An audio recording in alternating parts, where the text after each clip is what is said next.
Good morning बच्चों। तो अब तक हम अपना क्या कर रहे हैं कि मनी मार्केट के इंस्ट्रूमेंट कर रहे हैं। मनी मार्केट के इंस्ट्रूमेंट्स में हमने अपने लास्ट लेक्चर में चेक तक कर लिया था प्रोमिस, हमने अपने कमर्शियल पेपर के टाइप्स करे थे। तो अब हमें हमारा कमर्शियल बिल मार्केट है। मनी मार्केट का जो नेक्स्ट और फोर्थ इंस्ट्रूमेंट है वो है हमारा commercial bill market.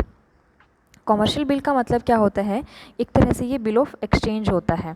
Bill of exchange मतलब कि जब आप सामान खरीदते हो या बेचते हो, फॉर एग्ज़ाम्पल कोई ए पर्सन है, इसने सामान बेचा, किसको, बी को बेचा, और जो सेल हुआ है वो क्रेडिट सेल हुआ है। वो क्या हुआ है, क्रेडिट सेल हुआ है।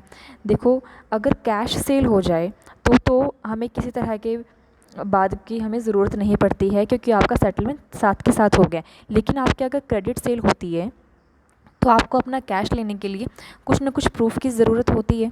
तो उसके लिए वो जो इंस्ट्रूमेंट है दैट इज़ क्रेडिट सेल के लिए आपका, ताकि आपका बाद में कैश है जो अकर हो सके, आपको मिल सके, और किसकी वजह से कि आपकी सेल हुई है कि नहीं हुई है, तो उसके प्रूफ के लिए एक इंस्ट्रूमेंट होता है that is bill of exchange. जो ए है ये बी को बिल ऑफ एक्सचेंज देता है। ठीक है, तो जो ए है, अब जब आपको इतना पता ही होगा कि जब आप उधार सामान बेचते हो, जब आपने उधार सामान बेचा तो आपके क्या बनते हैं, डेटर्स बनते हैं। तो अब बी जो है वो क्या है, डेटर है, और ए क्या है, क्रेडिटर है। ए के लिए बी डेटर है ना, ए ने सामान बेचा है तो बी उसको पैसे देगा। तो ए के लिए बी डेटर है और बी के लिए ए क्या है, क्रेडिटर है। ठीक है, तो बिल ऑफ एक्सचेंज क्या है, कहता है कि जो ए बंदा है ये क्या करेगा कि जब इसको पैसे नहीं मिले बी से, इसने क्रेडिट सेल करी तो इसको पैसे नहीं मिले, तो जो ए बंदा है ये जिसने सामान बेचा है, ये जब एक बिल बनाता है, एक तो सामान बेचने का बिल हो गया, एक अलग से एक बिल है, बिल ऑफ एक्सचेंज उसे बोलते हैं, कि उसमें ए बी को ऑर्डर देता है, ठीक है, कि आपको एक स्पेसिफिक टाइम पर मेरे पैसे रिटर्न करने होंगे। तो बी क्या करता है, उस बिल को एक्सेप्ट करता है, उस पर अपने साइन करता है, तो वो ए को दे देता है। फिर ए कुछ टाइम बाद आएगा वो बिल ऑफ एक्सचेंज लेके कि ये डेट हो गई, आप मेरे पैसे दो। ठीक है, तो ये होता है आपका बिल ऑफ एक्सचेंज। इसमें आपने जो लास्ट लेक्चर में हमने पढ़ा था एक वो था प्रोमिसरी नोट। अब इसी लेक्चर में हम बिल ऑफ एक्सचेंज और प्रोमिसरी नोट में डिफरेंस भी पढ़ेंगे कि दोनों होते क्रेडिट सेल के टाइम पर ही एकदम जनरेट होते हैं, लेकिन दोनों में फिर भी क्या फ़र्क है। तो जो बिल ऑफ एक्सचेंज है, अब देखो बिल ऑफ एक्सचेंज का कंसेप्ट ही कर रहे हैं हम फ़िलहाल, तो कि इसको किसने लिखा, क्रेडिटर ने लिखा है। इसको ऑर्डर दिया है कि आप मेरे को इतने टाइम के बाद पैसे रिटर्न करोगे। लेकिन प्रॉमिसरी नोट में क्या होता था कि बी जो है अपने आप ही प्रॉमिस करता था कि मैं आपको इतने टाइम के बाद पैसे रिटर्न कर दूंगा। तो प्रॉमिसरी नोट कौन लिखता था, उस केस में डेटर्स लिखते थे, डेटर बनाता था। लेकिन जो बिल ऑफ एक्सचेंज होता है उसे कौन बनाता है, क्रेडिटर बनाता है। क्यों, क्योंकि bill of exchange is an order, promissory note is a promise to pay. ठीक है, तो बिल ऑफ एक्सचेंज में आपका इसी तरह से 3 पार्टीज़ इन्वॉल्व होती हैं। एक तो ए है, एक बी है, और एक इनके बीच में जिसके माध्यम से पेमेंट होती है वो मान लो कोई बैंक भी हो सकता है, कोई, या फिर फाइनेंशियल इंस्टीट्यूशन है, किसी भी तरह का बैंक है, किसी तरह का फाइनेंसिंग हाउस है वो। तो बिल ऑफ एक्सचेंज में आपकी 3 पार्टीज़ होती हैं, और प्रॉमिसरी नोट में सिर्फ 2 ही जने होते थे, एक जो प्रॉमिस करता है और एक दूसरा जिसको प्रॉमिस किया जाता है। ठीक है, तो बिल ऑफ एक्सचेंज का ये हमारा सिंपल कंसेप्ट है। इसमें क्या लिखा है कि bill of exchange known as a bill is a common credit instrument, it is written document, लिखित एक डॉक्यूमेंट है ये। ठीक है, और फिर कहते हैं कि the creditor prepare bill of exchange. इसमें कौन, जो लेनदार है जिसने पैसे लेने हैं वो इसको प्रिपेयर करता है बिल ऑफ एक्सचेंज को। तो बिल ऑफ एक्सचेंज और प्रॉमिसरी नोट में आपसे एक बेसिक डिफरेंस पूछा जाए तो आपको कंफ्यूज नहीं होना है कि भाई क्या होगा। आपको एक सिंपल सी बात आनी चाहिए माइंड में कि बिल ऑफ एक्सचेंज को कौन तैयार करता है, क्रेडिटर, लेनदार, और जो प्रॉमिसरी नोट होता है उसको कौन तैयार करता है, डेटर, जो प्रॉमिस करता है देने के लिए। ये हो गया दोनों में डिफरेंस, ठीक है। और अगर दोनों में सिमिलैरिटी कोई आपसे पूछ ले तो आपको ये कहना है कि दोनों ही किस टाइम जनरेट होते हैं, at the time of credit sales. ये दोनों की सिमिलैरिटी हो गई, और डिफरेंस क्या है कि उसको तैयार करने की पार्टीज डिफरेंट हैं।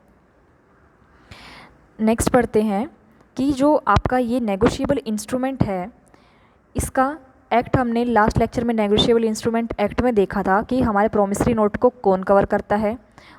आपके अगर लास्ट लेक्चर का आप स्लाइड देखो तो उसमें क्या है, हमने जब कमर्शियल पेपर ये प्रॉमिसरी नोट किया था उसमें था आपका सेक्शन 4 था नेगोशिएबल इंस्ट्रूमेंट एक्ट का 1881 का, जो कि आपके प्रॉमिसरी नोट को कवर करता था। प्रॉमिसरी नोट आपका एक तरह से इंस्ट्रूमेंट है नेगोशिएबल। इसी तरह आपका ये जो बिल ऑफ एक्सचेंज है, इसको नेगोशिएबल इंस्ट्रूमेंट एक्ट का कौन सा सेक्शन कवर करता है, सेक्शन 5। ये उसके अकॉर्डिंग आपको डेफिनेशन गिवन है। अब हम फीचर्स करते हैं। फीचर्स में देखो, रिटन इंस्ट्रूमेंट है, हमने इसकी मीनिंग में पढ़ा, रिटन है, सब कुछ काम वर्बली नहीं हो रहा है, ठीक है। एनी ओरल या verbal order is not a bill of exchange, कि आपने बोलकर कह दिया कि मेरे पैसे आपने इस दिन पे रिटर्न करने पड़ेंगे, आपने ये ऑर्डर जो दिया है ये आपका नहीं माना जाएगा जब तक आपका रिटर्न में नहीं होगा। फिर है it must contain an order to pay, जो आपने लिखित बिल बनाया है उसमें स्पेशल समझ आना चाहिए कि इसमें ऑर्डर किया जा रहा है पे करने के लिए। फिर अनकंडीशनल, आपको कोई कंडीशन नहीं लगानी है कि ये कंडीशन होगी पे करने की। फिर है साइंड बाय ड्रॉवर। ड्रॉवर क्या होता है, जो उसको बनाता है bill of exchange, should be signed by the maker. Drawer का मतलब होता है जिसने उसको बनाया है। अब देखो, इस पॉइंट में आगे बढ़ने से पहले आप 3 चीज़ें आपको क्लियरली समझने की ज़्यादा ज़रूरत है कि ड्रॉवर कौन होता है, ड्रॉई कौन होता है, पेई कौन होता है। आपको बिल ऑफ एक्सचेंज अगर समझना है तो आपको पहले ये 3 पार्टीज़ आपको क्लियरली समझ आनी चाहिए। ड्रॉवर कौन है, ड्रॉवर कौन है कि भाई जिसने बिल ऑफ एक्सचेंज बनाया है। अ पर्सन, ऐसा व्यक्ति, who issue the instrument in order to receive a payment. अब ये कौन है आपका क्रेडिटर, जिसने बेचा है सामान, वो क्रेडिटर आपका ड्रॉवर है, उसने ऑर्डर दिया है मेरे को इतने डेट के बाद पैसे चाहिए। ड्रॉई कौन है, जिसको ऑर्डर दिया जाता है, ठीक है, is the person who needs to pay. है payee is the person who receive the payment. अब जिसने ऑर्डर दिया है पे करने का, ज़रूरी नहीं है कि वो रिसीव भी करे, क्या पता रिसीव करने वाली पार्टी थर्ड हो और आपको ऑर्डर देने वाला बंदा कोई और हो, ठीक है। मान लो ए है, बी है, ए क्या है, ड्रॉवर है, ए ने ऑर्डर किया बी को। अब मान लो जो फ्रेंचाइजी वगैरह बिजनेस होते हैं, ठीक है, या आपने फ्रेंचाइजी ले रखी है, तो आप क्या करते हो कि या फिर आपका बहुत सारी ब्रांचेज हैं, आप एक वो हो सेल्स पर्सन हो, ठीक है, आपने कोई सामान बेचा और आप कहते हो कि पेमेंट आप मुझे ना करके एक डायरेक्ट कंपनी का अकाउंट है उसमें कर दो, ठीक है। तो यहाँ पर ड्रॉई कौन है, ए, पेई कौन है, जिसको मिल रहे हैं, वो है कंपनी डायरेक्ट, इसके पास नहीं जा रहा है वो पैसा, ठीक है। तो आपके बिल ऑफ एक्सचेंज में 3 पार्टीज इन्वॉल्व होती हैं। ड्रॉवर कौन है, जो ऑर्डर देता है, ड्रॉई कौन है, जिसको दिया जाता है, पेई कौन है, जिसको एक्चुअल पेमेंट की जाती है, ठीक है। अब है आपका साइंड बाय द ड्रॉवर, मतलब कि जिसने इसको लिखा है वो साइन करेगा। फिर है पार्टीज़ कितनी है बिल ऑफ एक्सचेंज पे, अभी हमने देखा 3, ड्रॉवर, ड्रॉई एंड पेई, हमने इसका मतलब समझ लिया है।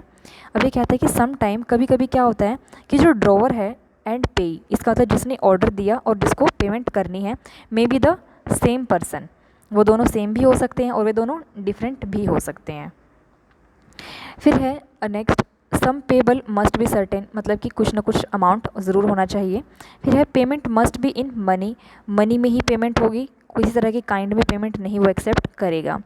फिर नेक्स्ट पॉइंट है it must be payable on demand और अदरवाइज़, या तो डिमांड पे होगा या अदरवाइज़। अगर डिमांड पर पे है मतलब कि जिस टाइम डिमांड करेगी उसी टाइम पे किया गया तो उसको एक कहा जाएगा आपका डिमांड बिल। अदरवाइज़ उसको क्या कहा जाएगा, स्पेसिफिक टाइम पीरियड के बाद अपने आप ही पे हो जाए अगर वो, तो उसे कहा जाएगा टाइम बिल। नेक्स्ट पॉइंट है इट रिक्वायर एक्सेप्टेंस। एक्सेप्टेंस कौन करेगा, जिसके लिए बनाया गया है, ठीक है। मान लो जब ए था और बी था, बी को बेचा गया है ना, तो ए ने तो बनाया है, अब इसको एक्सेप्ट कौन करेगा, बी। ये तब तक नहीं माना जाएगा जब तक बी इसको अपनी मान्यता नहीं देगा। तो इट रिक्वायर एक्सेप्टेंस, जब तक बी अपने साइन करके इसको एक्सेप्ट नहीं करेगा तब तक ये माना नहीं जाएगा। नेक्स्ट है प्रॉपरली स्टैम्प, इस पर स्टैम्प लगी होनी चाहिए, किसके द्वारा लगी होनी चाहिए, अकॉर्डिंग टू हमारा जो स्टैम्प एक्ट है। फिर है, अब हमने बिल ऑफ एक्सचेंज का कॉन्सेप्ट समझ लिया, प्रॉमिसरी नोट हमने लास्ट लेक्चर में किया था। अब हमारा हो जाता है कि इन दोनों में एक बेसिक डिफरेंस क्या है, कुछ जो डिफरेंसेस हैं। देखो सिमिलैरिटी तो क्या है, दोनों कैसे जनरेट होते हैं, at the time of credit sale, जब आप उधार सामान बेचते हो या उधार सामान खरीदते हो तब आता है आपका बिल ऑफ एक्सचेंज या प्रॉमिसरी नोट। अब इनमें डिफरेंसेस क्या हैं, देखो आपको कंसेप्ट समझाते वक्त ही मैंने छोटे छोटे डिफरेंसेस बताए हैं। वही है कि ड्रॉवर कौन ड्रॉ करेगा, कौन बनाएगा बिल ऑफ एक्सचेंज, क्रेडिटर। और प्रॉमिसरी नोट में कौन, डेटर, कि वो जो डेटर है जिसने देने हैं वो खुद ही प्रॉमिस करता है कि मैं आपको दे दूंगा। और जो बिल ऑफ एक्सचेंज में है, जिसने सामान दिया है वो ऑर्डर करता है कि आपने मेरे को इस दिन देने ही देने हैं पैसे। फिर नेचर देखो, ये ऑर्डर दिया जा रहा है और इसमें प्रॉमिस किया जाता है, ये आदेश है और ये वादा है। फिर है एक्सेप्टेंस, अब बिल ऑफ एक्सचेंज में एक्सेप्टेंस होना तो बहुत ज़रूरी है और प्रॉमिसरी नोट में ज़रूरी नहीं है वो एक्सेप्ट करे सामने वाला। एक ने प्रॉमिस कर दिया तो ज़रूरी नहीं है सामने वाला उसको एक्सेप्ट करे, बस उसने प्रॉमिस करा तो वो दे ही देगा। फिर है पार्टीज़, अब बिल ऑफ एक्सचेंज में हमने पढ़ा 3 पार्टीज़ हैं, प्रॉमिसरी नोट में हमने करा था सिर्फ 2 ही पार्टी होती हैं, एक तो बनाने वाला और एक पेई, मेकर जो पेमेंट करेगा और पे जिसको पेमेंट करनी है। फिर है ड्रॉवर एंड पेई, ड्रॉवर कौन होता है, जो ऑर्डर देता है, और पे जिसको पैसे दिए जाते हैं। तो हमने पढ़ा बिल ऑफ एक्सचेंज में वे दोनों सेम हो सकते हैं, लेकिन प्रॉमिसरी नोट में वे दोनों सेम नहीं होते, दोनों अलग अलग होते हैं। फिर कॉपीज़, आपके बिल ऑफ एक्सचेंज में आपको 3 कॉपियाँ मेंटेन रखनी पड़ती हैं। 3 कॉपी क्यों, क्योंकि 3 पार्टी है तो 3 कॉपीज़ होंगी। फिर है in case of foreign promissory note, promissory note की कोई कॉपीज़ नहीं रखनी होती, सिर्फ एक ही कॉपी होती है जो एक्चुअल प्रॉमिसरी नोट बनाया जाता है। फिर है जॉइंट लाइबिलिटी, इसमें लाइबिलिटी किसकी होती है, एक्सेप्टर की। एक्सेप्टर क्यों है, क्योंकि उसने एक्सेप्ट कर लिया है कि मैं इस दिन आपको पेमेंट दूंगा, ठीक है। और इसमें मेकर की लाइबिलिटी है, क्योंकि उसने प्रॉमिस किया है कि मैं आपको प्रॉमिस करता हूँ इस दिन पे पैसे दे दूंगा, अगर नहीं दोगे तो फिर हम देखते हैं उसका प्रॉमिस क्यों टूटा। तो इसमें लाइबल मेकर है और इसमें एक्सेप्टर है। फिर स्टैम्प, इसमें जो है बिल ऑफ एक्सचेंज में need not be stamped at sight, मतलब कि ज़रूरी नहीं है आपकी आंखों के सामने ही स्टैंप लगाई जाए, लेकिन प्रॉमिसरी नोट में आपके सामने स्टैंप लगनी ज़रूरी होती है।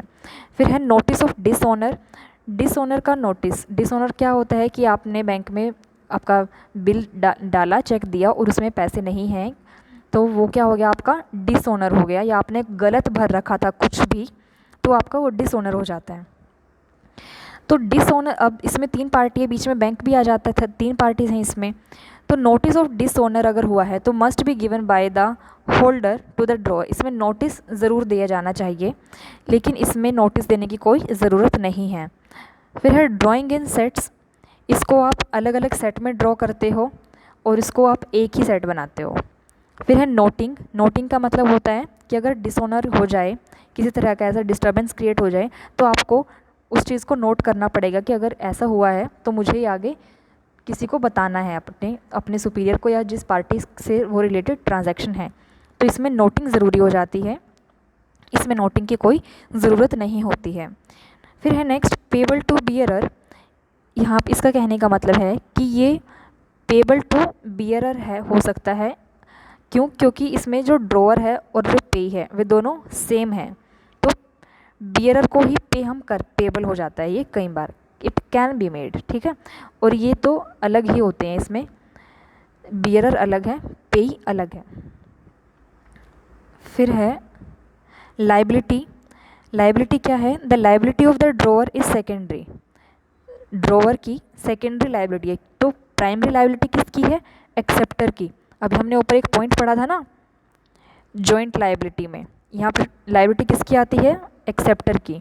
तो उसी में से पॉइंट इसने अलग निकाल के बना दिया है कि जो लायबिलिटी है वो ड्रॉअर की सेकेंडरी है, तो प्राइमरी किसकी हुई, एक्सेप्टर की हुई। फिर है प्रोमिसरी नोट में लायबिलिटी मेकर की प्राइमरी होती है। तो आई होप आपको ये समझ आ गया होगा। नेक्स्ट लेक्चर में हम अपना करेंगे फाइनेंशियल गारंटी का, फाइनेंशियल गारंटी मार्केट। तो आज के लेक्चर में हमारा इतना ही।